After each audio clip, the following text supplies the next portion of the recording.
तो हेलो दोस्तों, इस वीडियो में हम लोग बात करने वाले थर्मल इंजरीज़ के बारे में।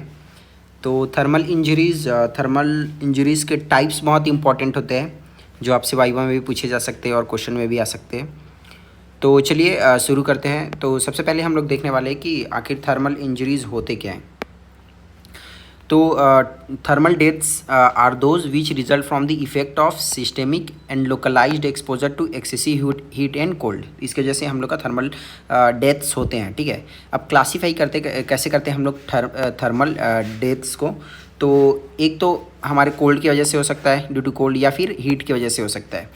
अब ड्यू टू कोल्ड तो जनरल इफेक्ट हम लोग को जनरली देखने को मिलता है वो रहता है हम लोग का हाइपोथर्मिया में। अगर लोकल इफेक्ट हमको देखने को मिला है तो वो फ्रोस्ट बाइट या फिर ट्रेंच फुट या फिर इमर्सन फुट भी इसको कहा जाता है। और अगर हीट की वजह से है तो जनरल इफेक्ट में हमको हीट स्ट्रोक, हीट क्रैम्प्स और हीट एग्जॉशन देखने को मिलेगा। और वहीं हीट में लोकल इफेक्ट कौन सा रहेगा, जैसे ड्राई हीट हो गया। ईज ऑफ 3 टाइप कौन कौन से होते हैं इसमें, सिंपल बर्न्स हो जाते हैं, इलेक्ट्रिकल बर्न्स हो जाते हैं, रेडियल बर्न्स, ये सब हो जाते हैं। ठीक है, अब मॉइस्ट हीट की वजह से भी होता है, इसको हम लोग स्कार्स कहते हैं। तो हम लोग आगे डिफरेंसेस भी दिखेंगे स्कार्स और या फिर बर्न में क्या डिफरेंसेस होते हैं। फ्रॉम स्टीन और एप्लीकेशन ऑफ लिक्विड एट और नियर इट्स बॉइलिंग पॉइंट। और केमिकल की वजह से हो जाता है from corrosive acids and alkalis. तो चलिए देखते हैं फ्रोस्ट बाइट होता क्या है। तो यहाँ पे हम लोगों ने देखा था कि ड्यू टू कोल्ड, तो कोल्ड की वजह से हम लोग जनरल इफेक्ट देखे थे जिसमें एक हाइपोथर्मिया था, और लोकल इफेक्ट में हम लोग फ्रोस्ट बाइट, ट्रेंच फुट और इमर्शन फुट देखा था। ठीक है, तो चलो देखते हैं अब फ्रोस्ट बाइट एक्चुअली में होता क्या है। तो फ्रोस्ट बाइट में एक सेकेंड, तो फ्रोस्ट बाइट में क्या होता है, is infarction of the peripheral digit with the oedema, redness and later necrosis of the tissue beyond a line of inflammatory demarcation.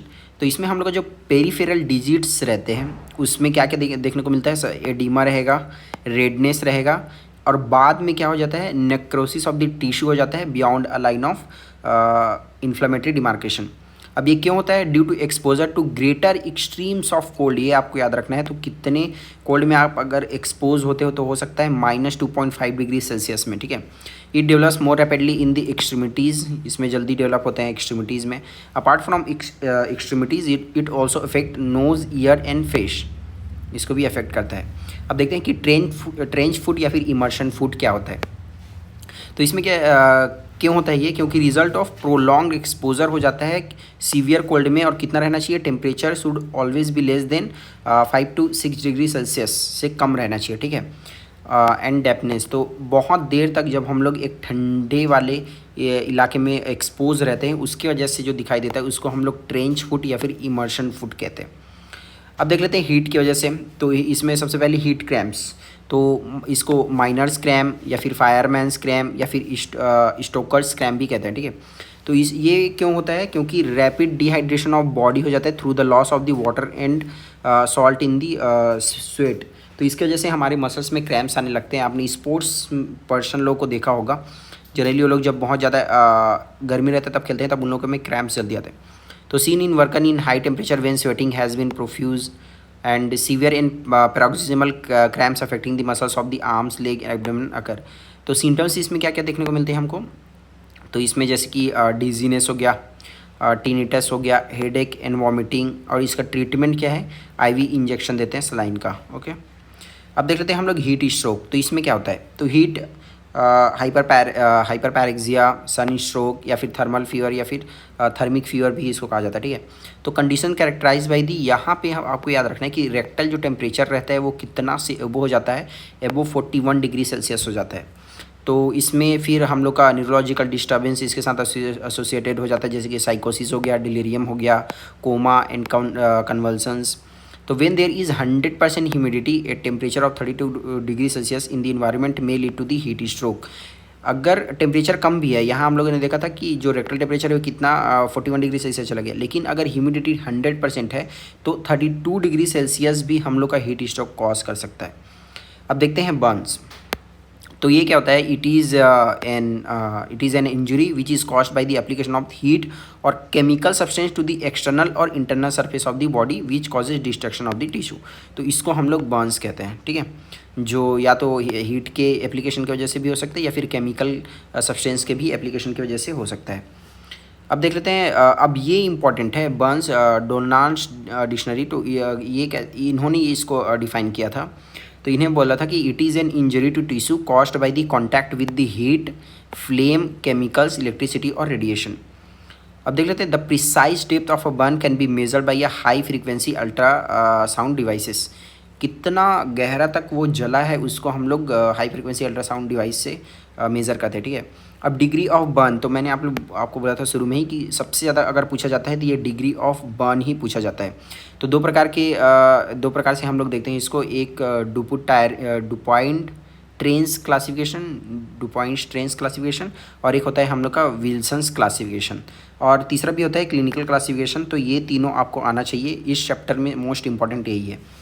ये आपसे वायु में पूछा भी जाएगा और क्वेश्चन में भी आएगा। तो इसके फॉलोइंग ग्रेड्स रहते हैं, जैसे कि ग्रेड 1, तो इसमें हमको इरिदेमा और रेडनेस ऑफ स्किन दिखाई देगा, तो उसको हम लोग क्या बोलेंगे, ग्रेड 1 बोलेंगे। ग्रेड 2 ब्लिस्टर फॉर्मेशन अगर हो गया है due to increase capillary permeability, तो उसको हम लोग ग्रेड 2 बोलते हैं। अब ग्रेड 3 में क्या होता है, partial destruction of the dermis हो जाता है। फोर्थ ग्रेड में क्या होता है, कंप्लीट डिस्ट्रक्शन ऑफ डर्मिस हो जाता है। अब फिफ्थ ग्रेड में destruction of subcutaneous tissue and muscles, and sixth grade में destruction of the nerve, trunk, blood vessels and bone. तो इस तरह से जो ये है डुपाइट ट्रेंस क्लासिफिकेशन, तो इसको टोटल 6 ग्रेड में ये क्लासीफाई करता है। अब देख लेते हैं विल्सन्स क्लासिफिकेशन। तो विल्सन्स तीन ग्रेड में इसको वो करता है, क्लासीफाई करता है। तो एपिडर्मल, तो involvement of the epidermis alone, painful and healing without scar formation, तो इसको हम लोग स्टेज 1 बोलेंगे। स्टेज 2 में dermal involvement up to the dermis, painful and healing with scar formation. यहाँ पे स्कार फॉर्मेशन नहीं हो रहा था फर्स्ट वाले में, यहाँ हो जा रहा है। अब तीसरा को बोलते हैं हम लोग डीप, तो extend beyond the dermis, painless due to the destruction of the nerve ending. यहाँ अगर ग्रेड 3 में चला गया विल्सन्स क्लासिफिकेशन के अकॉर्डिंग, तो पेशेंट को दर्द नहीं होता, क्योंकि वहाँ का जो नर्व है उसका भी डिस्ट्रक्शन हो जाता है, नर्व एंडिंग का। अब क्लिनिकल क्लासिफिकेशन कैसे करते हैं हम लोग, तो superficial, when less than the full thickness of skin is involve, तो इसको हम लोग सुपरफिशियल बोलेंगे। सेकेंड को हम लोग डीप बोलते हैं, ठीक है। अब वेलेस रूल ऑफ 9, ये भी बहुत इंपॉर्टेंट है और ये आपसे पूछा जा सकता है। वेलेसिस रूल या फिर रूल ऑफ 9 इसको कहते हैं, ठीक है। तो 1% surface burn is that area covered by palm of individual, तो ऐसे हम लोग निकाल सकते हैं। एक उसको 1% कहते हैं। अब कितना परसेंट बर्न हुआ है इसको अगर हम लोग को बताना है, तो ये रूल ऑफ 9 अप्लाई होता है। जैसे कि हेड, फेस एंड नेक, इतने एरिया हम लोग का बर्न हो गया है, तो इसको हम लोग कितना परसेंट देंगे, 9%। चेस्ट अगर बर्न हुआ है उसके साथ, तो उसको हम लोग कितना देंगे, 9%। अगर एब्डोमेन भी हो गया है तो भी 9%। बैक अगर हुआ है तो 18%, इसको 2 गुना कर देते हैं, ठीक है, 9 का। अब अपर लिम, तो इसमें हम लोग राइट और लेफ्ट, तो 9% वैसे ही लोअर लिम में 18% देते हैं, ठीक है। अब जेनेटलिया अगर हो गया है तो 1%। तो इस तरह से हम लोग का टोटल कितना परसेंट आ जाता है, टोटल हम लोग का 100% आ जाता है। तो इसको हम लोग वेलेसिस रूल या फिर रूल ऑफ 9 कहते हैं, to check the severity of the burns, या फिर कितना परसेंट बर्न हुआ है उसको बताने के लिए। अब इन्वॉल्वमेंट ऑफ ग्रेटर देन 30%, तो इसको हम लोग डेंजरस बर्न में लेते हैं। अगर इन्वॉल्व हो गया, अगर 50% से ज़्यादा आ रहा है, तो उसको हम लोग फैटल बर्न में लेते हैं। तो ये आप लोग देख सकते हो पिक्चर में कैसे कैसे कितना कितना लेते हैं, ओके। अब आ जाते हैं एज ऑफ बर्न कैसे एस्टिमेट करते हैं हम लोग। तो इरिदेमा अगर हमको दिखाई दे रहा है, ठीक है, तो वो हम लोग बोलेंगे कि ये इमीडिएट हुआ है। अगर ब्लिस्टर फॉर्मेशन हो गया है तो 2 to 3 आवर्स हो गया है। इन्फ्लामेटरी रिएक्शन विथ पॉलीमॉर्फ्स, तो ये 6 आवर्स। अगर पस फॉर्मेशन हो गया तो 36 to 70 आवर्स में पस फॉर्मेशन हो जाता है। और स्लॉफ फॉर्मेशन हो गया नेक्स्ट 1 to 2 days में होता है, which later on thrown off in a week, and then granulation tissue begin to cover the burn surface, and finally formation of the scars take place होता है। अब क्या क्या फैक्टर हैं जो बर्न को अफेक्ट करते हैं, ठीक है। तो इसमें रहता है एज, सबसे पहले बात तो infants, children are more susceptible रहते हैं देन एडल्ट्स, ठीक है। अब sex, male withstand burn injuries better than the females. अब इंटेंसिटी ऑफ द टेम्परेचर पे डिपेंड करेगा, ऑब्वियस सी बात है। Duration of the exposure to heat पे, depth of body involve, an extent of the surface area involve. First degree burn over wide area are more dangerous than the third degree over the limited area. A site of the body involved to head, face, neck, genitalia, lower part of the abdomen are more dangerous होते हैं, ठीक है। Condition of the body कैसा है, person with good physical health and without any systemic disease है, burns injury better than those with the ill health and disease, and causative factor burns due to the explosive are more dangerous रहते हैं than the others। Sequelae of burn, तो इसके और आगे क्या क्या सिक्विली रहते हैं, ठीक है। तो स्कार फॉर्मेशन रहता है, किलॉइड रहता है, कर्लिंग अल्सर रहता है, और Marjolin ulcer, malignant change in ulcer इसमें दिखा देता है। अब other such is the corneal opacity, oral stenosis, obliteration of external auditory meatus, joint deformity, contracture etcetera. अब देख लेते हैं फेटल पीरियड। तो most death occur from the shock within the 24 to 48 hours and from toxaemia septicaemia within the 5 to 7 days। तो फेटल period क्या होता है, ज़्यादातर बर्न्स के केसेस में जो डेथ होते हैं ना, वो हम लोग का शॉक की वजह से होते हैं, और वो कितने घंटे के अंदर पेशेंट का डेथ हो जाता है, 24 to 48 आवर्स। लेकिन अगर टॉक्सीमिया या फिर सेप्टिसीमिया की वजह से होता है, इसीलिए उनको आइसोलेशन वार्ड में रखा जाता है, क्योंकि उनका रजिस्ट्रेशन पावर कम हो गया है। तो इसकी वजह से उनमें सेप्टिसीमिया डेवलप होने की चांसेस बहुत ज़्यादा रहते हैं। तो ऐसे पेशेंट लोगों का 5 से 7 दिन में डेथ हो जाता है, अगर बहुत ज़्यादा फटल बर्न हुआ है तो। अब कॉजेज़ क्या होते हैं उसके, ठीक है, डेथ के ड्यू टू बर्न्स। तो immediate cause with in 24 to 48 hours, पहले हम लोग देख चुके हैं इसमें शॉक की वजह से। तो प्राइमरी या फिर neurogenic shock due to the pain, stress, fear.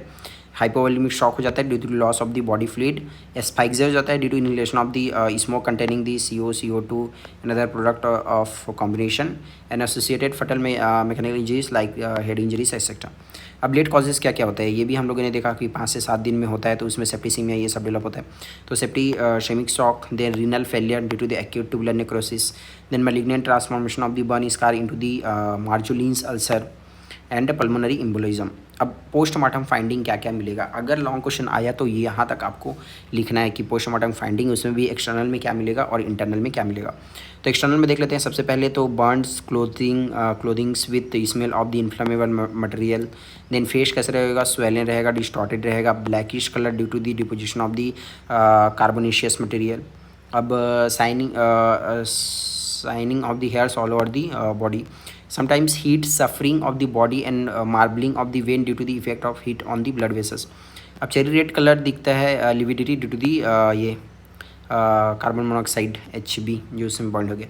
Heat ruptures simulating antemortem wounds, it result due to the intense contraction of the underlying coagulated muscles fiber usually seen at axilla, inguinal region, external surface of the joint, ये सब में देखने को मिलेगा। अब देख लेते हैं पुगिलिस्टिक एटीट्यूड, बॉक्सिंग, फेंसिंग और डिफेंस एटीट्यूड। ये इंपॉर्टेंट है, ये आपको याद रखना है। अगर आपका 2 मार्क्स वाला क्वेश्चन अगर देता है तो उसमें ये दे सकता है पुगिलिस्टिक एटीट्यूड क्या होता है, इसको हम लोग बॉक्सिंग, फेंसिंग या फिर डिफेंस एटीट्यूड भी कहते हैं, ठीक है। तो it is the posture of the body which has been expose to great heat in which legs are flexed at hips and knees, arms are flexed at elbow and wrist, all fingers are hooked like claws. तो इसको हम लोग क्या बोलते हैं, प्यूगिलिस्टिक attitude बोलते हैं, ठीक है। ये एक ऐसा पोस्चर होता है बॉडी का जहाँ पे जो बहुत देर तक ज़्यादा हीट में एक्सपोज हुआ है, तो वहाँ पे क्या कैसे रहते हैं, लेग्स कैसे रहते हैं, legs are flexed at hip and knees, and arms कैसे रहते हैं, flexed at elbow and wrist.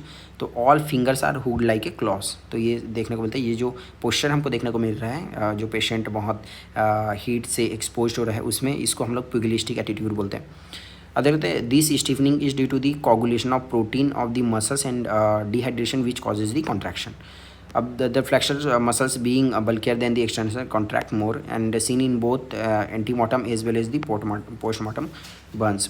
और देख लेते हैं ट्रैकिया। तो ये क्या होता है, तो ये क्या होता है, suit particles in the trachea suggestive of antemortem Burns. तो कई बार ना क्या होता है कि पेशेंट लोग कई बार कई केसेस में होता है कि पहले आदमी को मार दिया जाता है, उसके बाद जला दिया जाता है। तो जब उसका फॉरेंसिक चेक के लिए आता है, तब हमको कैसे पता करेंगे कि आदमी को पहले मार दिया गया था, उसके बाद जला गया था, और उसको बचाने के लिए ऐसा बोला जाता है कि ये आग में कूद के मर गया है। तो उसको हम लोग कैसे चेक करेंगे, तो उसको एक चेक करने के लिए रहता है, इसमें हम लोग ट्रैकिया को चेक करते हैं, तो वहाँ पर पाया जाता है सूट पार्टिकल, ठीक है। अब ये क्या दर्शाता है, अगर सूट पार्टिकल हमको ट्रैकिया में मिल गया तो ये हमको बताता है कि एंटीमोर्टम बर्न्स है। ये पहले आदमी को मारा गया था, नहीं सॉरी, एंटीमोर्टम बर्न है, मतलब मरने से पहले वो हाँ जल चुका है, वो दिखाता है। अब photograph showing suit particle in the trachea, ये आप लोग देख सकते हो, ब्लैक कलर सूट पार्टिकल इन ट्रैकिया, ये यहाँ पे जो दिखाई दे रहा है। अब देख लेते हैं ट्रेट, हीट रप्चर और एंटीमोर्टम वुंड्स, इसमें क्या क्या वो होता है, डिफरेंशिएटिंग फीचर क्या क्या है, ठीक है। तो मार्जिन्स इसमें हीट रप्चर हुआ है तो इसमें इरेगुलर रहेगा। एंटीमोर्टम वुंड्स है तो कैसे रहेगा, रेगुलर, इरेगुलर हो सकता है, associated with the abrasion and swelling. अब एक्स्ट्रावेजेशन ऑफ द ब्लड इसमें जनरली एब्सेंट रहेगा, इसमें प्रेजेंट रहेगा। ब्लड वेसल्स कैसे रहेगा, इंटैक्ट रहेगा, usually passing across along the long axis of the floor of the affected area and इधर क्रश्ड या फिर क्लीन कट रहेगा इसमें। अब ब्लीडिंग कैसे रहेगा, absent as heat coagulate the blood within the vessels, इसमें प्रेजेंट रहेगा। वाइटर रिएक्शन इसमें एब्सेंट रहेंगे, इसमें प्रेजेंट रहेगा। अब देख लेते हैं कि line of redness around the burn part, तो इसमें प्रेजेंट रहेगा, इसमें एब्सेंट रहेगा। Blisters surrounded by hyperaemic zone contain serious fluid rich in the proteins, chloride, polymorph, sometime पस। बेस कैसे रहेगा, उसका रेड रहेगा, contains mainly air fluid only and base dirty and hard रहता है। सूट इन रेस्पिरेटरी सिस्टम, तो इसमें present रहता है, इसमें एब्सेंट रहता है, ओके। अब देख लेते हैं हम लोग कार्बन मोनोऑक्साइड Hb के साथ बाइंड होकर जो बनाया रहता है उसमें, इसमें प्रेजेंट रहता है, इसमें एब्सेंट रहता है। हिस्टोलॉजिकल एग्जामिनेशन, इन्फ्लामेटरी रिएक्शन देखने को मिलेगा हमको, इसमें इन्फ्लामेटरी रिएक्शन एब्सेंट रहेगा। इंजाइमेटिक एक्टिविटी इसमें प्रेजेंट रहेगा, टीजू, कैथेप्सिन, इमीडिएट सेरोटोनिन, ये हिस्टामिन, एडिपेज एस्टरेज, ये सब प्रेजेंट रहेंगे, इसमें एब्सेंट रहेगा। अब स्यूरेस्ट साइन ऑफ एंटीमोर्टम बर्न क्या होता है, ठीक है, कि आदमी को क्या हो गया था, जला दिया गया था पहले, एंटीमोर्टम बर्न्स, ओके।